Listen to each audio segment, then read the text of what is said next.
You will always be in my heart, my brother. Rest in peace. Sorry. The voice of नेपालको स्टेजमा सधैँ मुस्कुराइरहने राजु लामा आज आफ्ना आँसु रोक्न सकेन।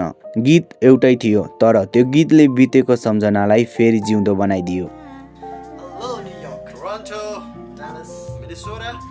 आज एउटा सम्झनाको कुरा गर्दैछौँ र एउटा यस्तो क्षणको कुरा गर्दैछौँ जसले द भोइस अफ नेपालको स्टेजमै एउटा कोचलाई आँसु थाम्न नसक्ने बनाइदियो। शुक्रबार प्रसारित द भोइस अफ नेपालको 27औं एपिसोडमा जब कार्साङ शेर्पाले प्रशान्त तामाङको मनसाइली गीत गाए, त्यो केवल एउटा प्रस्तुति थिएन, त्यो श्रद्धाञ्जली पनि थियो। र त्यो श्रद्धाञ्जली सुन्ने बित्तिकै राजु लामा भावुक भए, आँसु रसाए, अतीतका पलहरू सम्झिएर लाखौं दर्शकहरूको मन छुयो। धेरैले लाइभ च्याट र कमेन्टमा सोधिरहेको थियो, राजु लामा किन यति धेरै भावुक भए? प्रशान्त तामाङसँग कस्तो सम्बन्ध थियो त राजु लामाको? मनसाइली सुन्ने बित्तिकै यति धेरै असर किन गर्यो? अरू ट्यालेन्टहरूले पनि त प्रशान्त तामाङको गीतहरू गाएको थियो।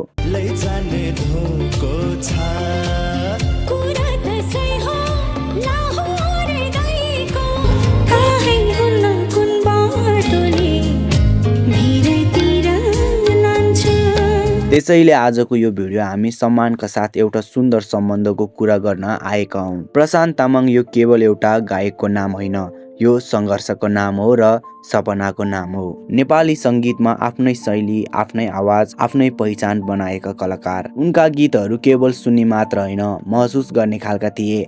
आज प्रशान्त तामाङ हामी बीच हुनुहुन्न, तर उनको आवाज, उनको गीत र उनको सम्झना अझै जीवित छ। राजु लामा र प्रशान्त तामाङ एउटै सङ्गीत क्षेत्रका कलाकार थिए, एउटै बाटो हिँड्ने, एउटै सपना देख्ने र एउटै भाषाको गीत गाउने। उनीहरूलाई हामीले मञ्चमा सँगै देखेका छौँ, कार्यक्रममा सँगै देखेका छौँ, भेटघाट र जमघटमा पनि देखेका छौँ। त्यो सम्बन्ध सङ्गीतले जोडेको भाइचाराको सम्बन्ध थियो। त्यसैले जब प्रशान्त तामाङको गीत गुन्जियो, राजुको मन भारी भयो र अतीतमा फर्कियो।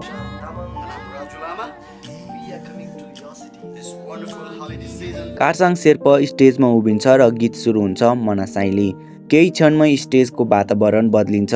राजु लामा शान्त रहन खोज्छ तर सक्दैन, आँखा रसाउँछ, मन भारी हुन्छ।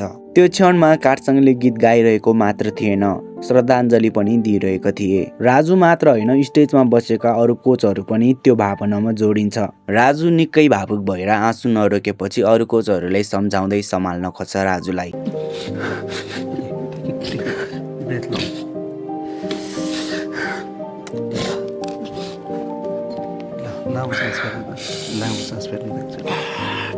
मनसाइली एउटा साधारण गीत होइन, यो गीतसँग सम्झना जोडिएको छ, मानिस जोडिएको छ र इतिहास जोडिएको छ। कार्साङले यो गीत गाउनु साहसको कुरा थियो, किनभने गीत गाउन सजिलो हुन्छ तर भावना बोकेर गाउन निकै गाह्रो हुन्छ। यो क्षण स्टेजमै सीमित रहेन, प्रशान्त तामाङको शुभचिन्तकहरू पनि निकै भावुक बने यो दृश्य देखेर। कमेन्ट सेक्सन र लाइभ च्याटमा दर्शकहरूले धेरै किसिमका कुराहरू गरिरहेको थियो। कसैले भनिरहेको थियो राजु दादा बलियो हुनुहोस् भनेर, त कसैले भनिरहेको थियो प्रशान्त दाई सधैँ हाम्रो मनमा हुनुहुन्छ, त कोही दर्शकहरू यस्तो पनि भनिरहेको थियो आज आँसु रोकिन्न जस्तो छ। यो दृश्य देखेर तपाईँको मनमा पनि खल्लो लागेको थियो भने तपाईँ एक्लो हुनुहुन्न। धेरै दर्शकहरू भावुक भएको थियो यो दृश्य देखेर। यदि तपाईँ यस्तो खालको भिडियोहरू हेर्न रुचाउनुहुन्छ भने हाम्रो यस च्यानललाई सब्स्क्राइब गर्न नबिर्सिनुहोस्। प्रशान्त तामाङ हाम्रो बीच हुनुहुन्न, तर उनको सङ्गीत हामी सबैको मनमा सधैँ बाँचिरहनेछ। हस्त, धन्यवाद।